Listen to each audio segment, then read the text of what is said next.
In this video, I want to show you my quick and easy royal icing recipe. To make this really simple royal icing recipe, you'll need powdered sugar, meringue powder, water, and vanilla extract. You can use any flavoring you like, such as lemon juice, almond extract, or really anything else will work.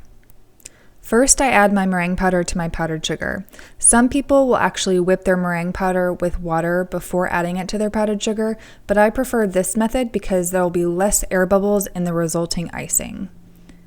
Once that's mixed together, I'll add in my water and my flavoring, and I'm going to add a little bit more water to my cup just because I'll need it to thin it down later and just in case my icing is a little too dry to begin with. So using my hand mixer at a low speed, I'm going to mix together all the ingredients until it starts to come together. You'll see it's a little bit too crumbly at first, so I'm going to add just a little bit more water. Always add water in just a little bit at a time because you don't want to thin it down too quickly. After a few minutes of mixing on a low speed, it'll start to come together into something that's really nice and creamy, but it's also a really thick icing. And this is the start of your stiff consistency icing. I'm going to keep mixing on a low to medium speed for another about 5 minutes until it's really nice and fluffy and opaque. You'll actually see the color change over time. It'll start as like a, kind of a yellowy off-white color, but the more air bubbles you mix into the icing, it'll start to become whiter and whiter. Of course, if you need a really stark white icing, either omit the vanilla completely and or add in a white food coloring. And now we have our nice stiff consistency icing, and you can tell it's stiff consistency because it's forming a fairly stiff peak. The peak pops up and curls over just slightly when the spoon is lifted up from the surface. And this is the perfect consistency to use when you're using any sort of piping tip and you want to create a lot of detail, such as with a flower or a leaf or even a nice border. Otherwise, it's really hard to pipe. I wouldn't recommend outlining or flooding with this because it's very stiff and thick. Speaking of outlining, I'm going to thin this down a little bit by adding a little bit more water, just a little bit at a time until I get the perfect piping consistency icing. And piping consistency icing feels a lot like a toothpaste consistency. It's kind of thick, but it doesn't form a stiff peak. It sort of flows back into itself, but it doesn't form a flat surface.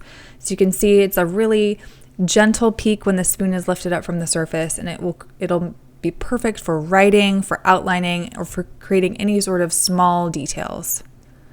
To fill the piping bag, I stick the corner of the piping bag into the bottom of a cup and I fold the edges over the lip of the cup, and then I spoon the icing directly into the piping bag. And this ensures that there's not a lot of mess, there isn't icing that's going everywhere, and it just makes it really easy to fill my piping bag. And now to create the flood consistency icing. And flood consistency icing can be a lot of different thicknesses. A lot of people like 20 second, 15 second, or 10 second. You'll hear a lot of timing involved with flood consistency, and that just means how long it takes for the icing to come back to a flat surface. So some people prefer a really fast, a really thin icing, such as a 10-second icing. Some people prefer something a little bit thicker, like a 20-second. I find that the perfect icing for me is about 10 to 15 seconds. So you'll see the icing is flowing back into a nice smooth surface after just a few seconds. And even after all these years, I still count to myself to make sure I have the right consistency icing. But that went by really fast, so let's count again. 1, 2, 3, 4, 5, 6, 7, 8, 9, 10. And now it's almost completely back to a flat surface. That's what I want.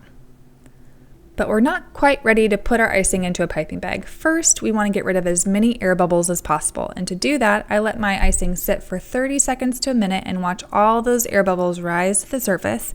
And then I take my spatula and pop them by just kind of scraping it over the surface of the icing and then stirring it by spreading that icing around the edges of the bowl. Sometimes I'll even do this whole step a second time just to make sure there aren't any more air bubbles.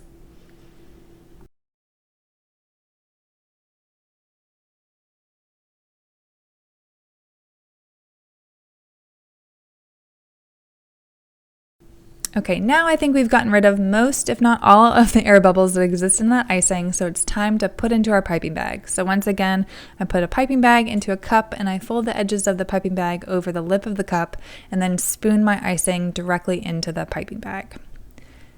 And because I'm using a little bit more flood consistency icing than, piping or stiff consistency, I don't really have room in my piping bag to knot the end of it. So I use this bag clip.